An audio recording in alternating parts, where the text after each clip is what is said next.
Welcome to The Sage, the program where together we journey to uncover the many hidden treasures in our country.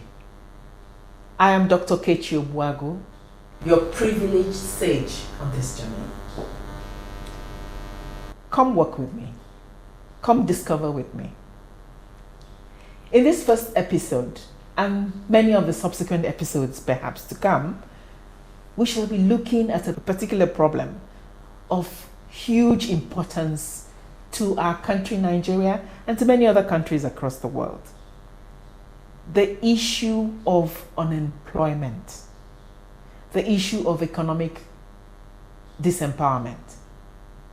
Let me just say that I don't know whether those of you out there are aware of the fact that approximately 80%, that is my rough estimate, of the people in this our country is made up of young people 40 years and below. And our statistics actually say that of this huge population of young people, 40 to 45% of them have no jobs or are underemployed. That's a huge number. That's millions of them. But we also do know that employment has been made so much worse by the pandemic that is currently on all over the world. And therefore, there's an even more urgent need to do something about it. It's not something that government alone can address. We need a multi-sectoral approach where every hand must come on deck, whether it's government or private sector or the NGO sector. In my auspices as the president of Conversations for Change, we are so keenly aware of this. And that is why a prominent part of that program, we're an international nonprofit, is actually helping young people who are keen on being entrepreneurs to become successful entrepreneurs. And so bear with us, because in the next few episodes, you will see many of those amazing young people who have made a success of their business. But again, let me say to many of you, as we said in our pilot episode, that while yes, we will to begin with showcase these homegrown ones, we are open to hearing from many of you out there who feel either you are or that you know other wonderful entrepreneurs, young entrepreneurs who can be showcased, whom we can learn from. And so in this, our first episode, oh, I'm so excited. I'm so excited because we have a wonderful discovery for you. A young lady, extremely talented, dynamic, hardworking, creative, innovative. I could go on and on. A young lady that truly has inspired me for the past few months. Stay with me. We shall unveil the package.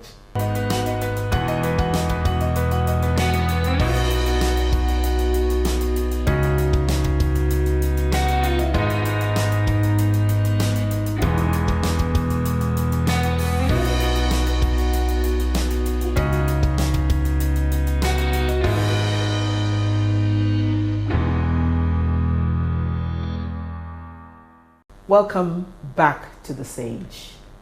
It is with a great deal of pleasure that I introduce Ngozi-Rowland Onuegwunwoke. Thank you so much, Mom. Welcome to the show. And before I hand over to you and ask you to tell us a little bit about yourself, let me say something more, one more thing about Ngozi. You see, I never get tired of talking about Ngozi. But not only is Ngozi hardworking and enterprising, I think one of the things that endeared me to Ngozi after I met her is she embodies that concept of social entrepreneurship. A heart that is large, a heart that gives from her own successes, that forever is wanting to teach, to mentor, to take others along with her. And she is a living testimony of the fact that when you give, that is when you truly receive. Ngozi, welcome to the show. Thank you. Please tell us about yourself. Thank you. I'm Ngozi-Rowland Onuegwunwoke. a graduate of agricultural economics from the Premium University of Ibadan. I also hold a master's degree in business administration. I am the CEO of Safi Event Managers, an event management and catering outfits. I'm also the CEO of SEM Foods and Spices, where we produce natural and healthy spices. I'm also the convener of Business Mind Foundation. Wow. A foundation that brings entrepreneurs and intending entrepreneurs together to help create visibility for their business, to also see how we can create partnership and encourage intending entrepreneurs to start up. And it's been a wonderful journey. It's been awesome, and I'm happy to be here today. Oh, thank you so much. Thank you for being with us and agreeing to share. Ngozi, tell us a little about your business. What inspired you? How did you venture into this? Just like a lot of young people, I would say unemployment pushed me into converting my passion, which is cooking, of course, into a business. That was how the event management and catering outfits came into play. But like the catering industry that we know, it's saturated. So I decided to create a niche for myself, which is the MSG-free catering. That is cooking without our conventional seasoning cubes. And of course, I can't cook for the whole world. So I started thinking of how can I make these available to people who I can't reach out to. And that's when I decided to create the natural spices. Of course, I may not be able to cook for you, but I can send my spice to you irrespective of your location. And so I launched SEM Spices. And 2 weeks after, I had a terrible, terrible accident that almost took my life. In fact, I had about 28 stitches in my head. So it was a downtime for me. It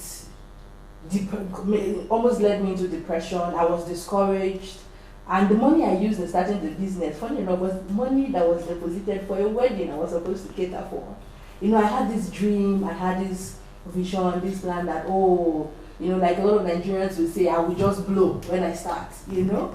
But it didn't happen. I didn't see it happen. And then the wedding was still coming, irrespective of my accident. Of course, I was still going to cater for the wedding. So it was a downtime for me. And along the line, a friend told me about Conversation for Change.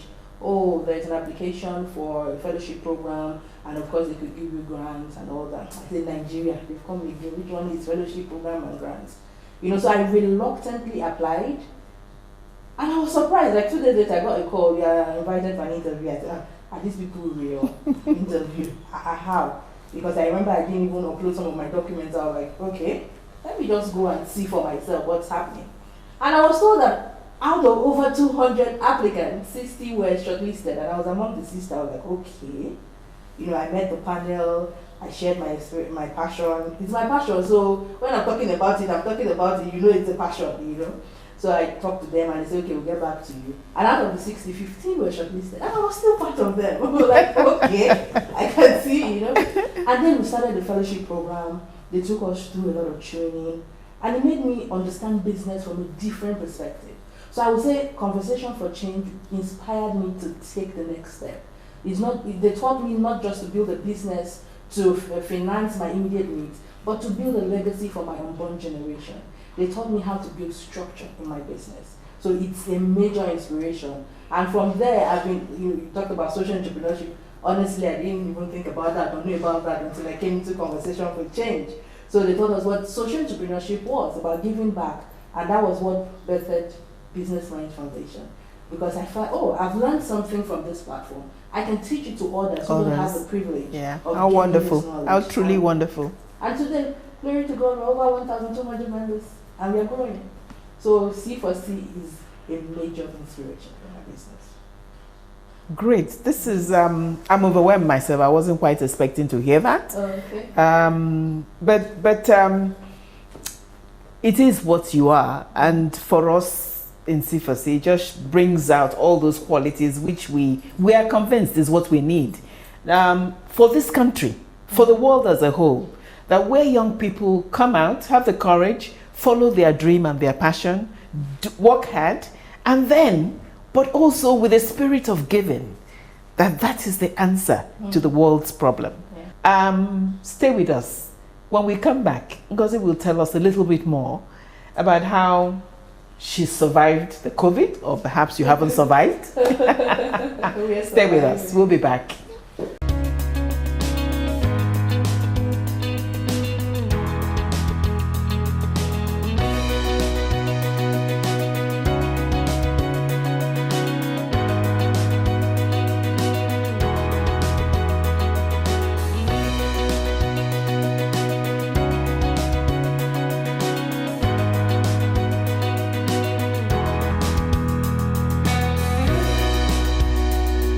Thank you, viewers, for continuing to remain with us.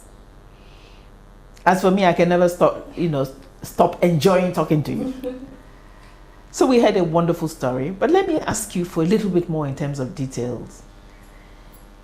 How did your 3 branches grow? What is the structure? And so on.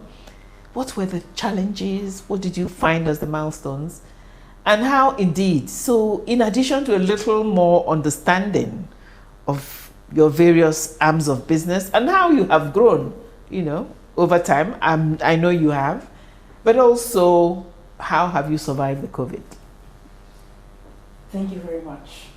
It's not been an easy journey. Before I joined the C4C fellowship program, I had just 4 spices. And to the glory of God, today we have over 20. We have new products as well. Wow. We have our teas, we have our granulas, then we have our date powder. Okay. So it's been an amazing journey, not easy, but like I said, what C4C did for me was to take me back to the roots. It was like starting afresh. I had to get everything right, from my accounting to my staff management to my customer service. I had to build a structure. I started afresh, trying to write down the visions, trying to create my business plan. I started doing my business canvas, and it helped me put everything I needed in place.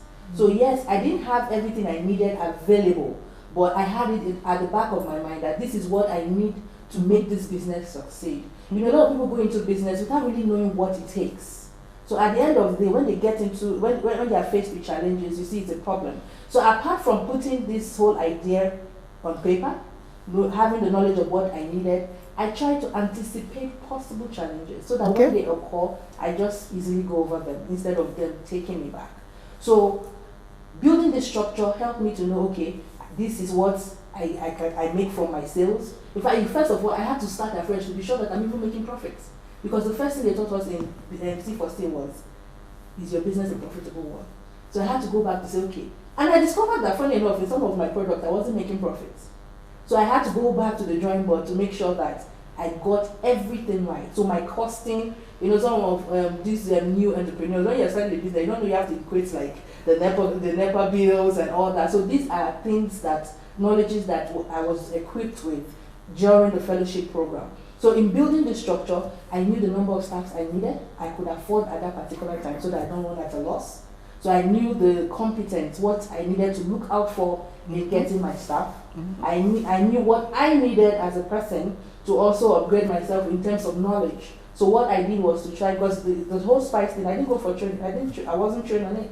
It was just a natural thing that came into place. I needed to do some short courses to make sure I was on point. So when I'm talking to people, I'm not just talking from the point of passion, I'm talking from the point of knowledge, experience and authority. So it's a different thing when somebody comes to tell you that, oh, use this, and then this happens. But I'm telling you what's going to happen, so I'm ready and equipped for every question you have for me. And I see that has even encouraged a lot of people to patronize me.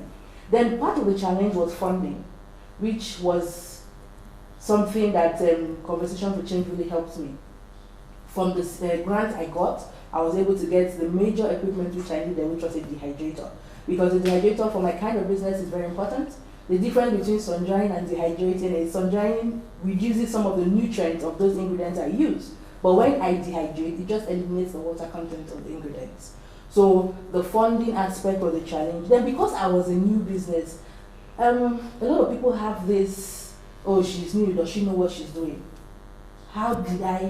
Entering the market was a big deal. So the next thing I did was gifting. I give you my product for free. Go and try it out. If you trial will convince you. A trial will convince you. So I knew I was selling trust and not trash. So I took that bold step. So initially it wasn't so profitable because I had to use my money to get money. So by the time people started using it, I started getting return customers and referrals. So that was how the business grew. And then people started calling me. So even in the COVID period, of course the catering business was almost locked down, you know. And then I thought to myself, okay, there's a pandemic. How do I come in? How do I help? How do I make money from the situation? And I said, okay, I have something I am offering, which is a healthier alternative to not the conventional spices you have in the market. I started researching, which is one of the major things I learned from C4C. You don't just go into things like that. You have to research. You have to read. You have to, go to the internet. What do you do with your YouTube? What do you do with your Google? You have to get information and be updated. So I said, okay, this is a pandemic that, of course, attacks the immune system. What can I offer? And that was how Great it question. About, Great question. So I went back to the drawing board and I said, okay, we have to boost our immune system. And then I brought my flu tea, which is an immune booster. And I put it up on social media. Get this product for your natural way to just prevent the whole COVID thing. And funny enough, it sold. This COVID has been my best period. Wow. Not in terms of the pandemic, but in terms of business. I have made my maximum profits. I made sales of over 1.5 million in COVID alone from my spices and my teas. And then the COVID, because a lot of people were at home, they started paying more attention to their health. They started having time for social media to read, okay, what's new, what's healthy. So in the COVID, my vision expanded from creating healthier alternatives to conventional spices to creating healthier alternatives to everything that enters your mouth. So name it. We started with our teas, we started with our granola, and we went into date powder production, which is, of course, your natural alternative to your sugar. So even if you're diabetic, of course, you can use it for your cereal, you can use it for your... But the flu tea has been amazing. And we have also launched our calming tea to help reduce the stress. You didn't bring flu tea for us to see? To help reduce the stress the COVID has brought. But a lot of people have lost their jobs. A lot of people are going through emotional stress. All you just need is our calming tea and you're good. And everything is 100% natural. No artificial additive, no preservatives. Even in the COVID period, another advantage we had where we started having distributors. Okay. We started having customers from different states. So what we did was look for the logistic companies that were allowed to move during the pandemic, and people started registering to be distributors. So it made it easily available for my clients, for my customers, to have it at their tips whenever they need it. So right now we are in over 12 states. And it's growing. Even in Abuja, we have distributors in Abuja, it is, So it's like my promise to my customers, I'm bringing these products closer to you. So that is when we launched into the distributorship thing. And it's been amazing and it's really growing. But the most important thing I learned is to sell trust and not trash. Because when you pay attention to quality above profits, the business or the product speaks for itself. I love that. To sell trust and not trash. That should be a motto for every business in this country, indeed in the world. When you provide quality to your clients, to your customers, that is the sure road to sustainable success and probably true success. Oh, yes. I love that. I love that. Let's take a break, but stay with us because we still have some wonderful things to discuss with Ngozi.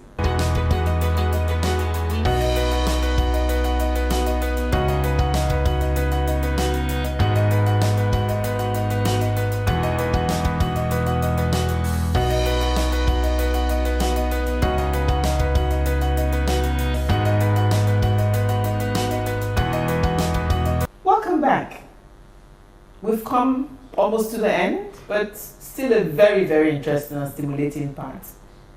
Ngozi, let me ask you, can you describe a little bit more about your business? How big is it? How many people do you provide jobs for? Let's whet the appetite of people out there. Currently, I have 2 permanent staffs and 3 contract staff. Then we have about 12 distributors. So I would say I'm also creating jobs for them because they are selling my products and making extra cash. And the beautiful thing is that most of those distributors have businesses that were really affected by the COVID. So the spice business for them, it's is an alternative income for them. And since it's growing, in fact, I have some of them order for as much as 150 packs of these spices, like twice in a week or monthly and all that as the order comes. So it's been a really productive part for alternative for them, productive what do I call it? Enterprise, always productivity, well. yeah. Yes, and apart from that, I do what I call unbranded wholesale. So you might be using some spice that tastes like mine. It's also mine, but it's not my brand. So I produce for in those bulk. who, yes, in bulk. Okay. So they rebrand and repackage in their name. My kitchen would like to hear that. Okay, so I also encourage people that want to go into the spice production business, but you don't want to use my brand name, so I can produce for you and then you work with your brand. So it's like also expand. For me, it's increasing production and sale, of course. Okay. But, so don't be surprised when you try out some spice and you're like, oh, it tastes like SEM Spices. It's actually SEM Spices. Yeah. Are there investment opportunities? Oh yes, we have actually started. I have a product here. This is a spiced crayfish. I know a lot of people are like, which one is spiced crayfish again? You know, like I said, we're creating healthy alternatives to your conventional spices, but we're also being creative. Spiced crayfish basically is a combination of lots of protein you can cook with. And like this one, you can see it's cheap crayfish. This actually is a product for an investor. So when we invest in our business, what we do is we create a unique spice for you. Okay. So it's like you selling your product with our brand name, because we are already known for what we do. So it's, I wouldn't say franchising basically, but for the investor, like this particular spice, the Chi stands for Chinyere. Dr. Chinyere, she's in the US. So, but she saw our product, she liked what we did, and said, okay, she wants to buy into this. And said, okay, I'll create a unique spice for you. So all the account details for this spice are kept separately from the business account. So we keep tabs of what is happening. So she gives us a percentage and then gets her money back. Wow, that's a great incentive. Yeah. That shows a real business acumen. Thank you so much. Yeah. And to all the potential investors out there, where you don't want to work, but you want to make money, think about Ngozi's business. Ngozi, thank you so much. Thank you so It's been great having you on the show. But can you, a last word to our viewers? What would you say to other young people out there? Entrepreneurship is not an easy journey, but for me as a person, giving up doesn't exist. It does not exist in my dictionary. Whatever the challenge is, you can overcome it. But first, build a structure. Your brain is not for storage, it's for thinking. So when you think, it's important to write down, because what you don't write down, you're quick to forget. So if you have that business idea, write it down. Write the vision down. Write everything it will take to succeed. And then, as you go along at the journey, you can tick. Write everything you need. Do your business plan. It doesn't have to be a complicated document, but it's a guide for you, because every step you take, you can go back and see, what am I doing? Am I derailing from the plan? And with so much passion, you can achieve anything. Why I always ask people, what you do, are you passionate about it? Because when every other thing fails, passion becomes that drive that keeps you going. So keep at it. Giving up is not an excuse at all. Absolutely. Giving up is not an option. Yeah. I don't think we could possibly end on a better note than that. Thank you all so much. We shall continue to bring to you wonderful young people like Ngozi. There are many more lined up for our show. There are many more out there. Please do write in if you would like to be part of the show and feature. We've had a great time. I hope you have had too. Once again, I'm Dr. Kechi Ogbuagu, your privileged guide on this journey. I thank you. Till the next time.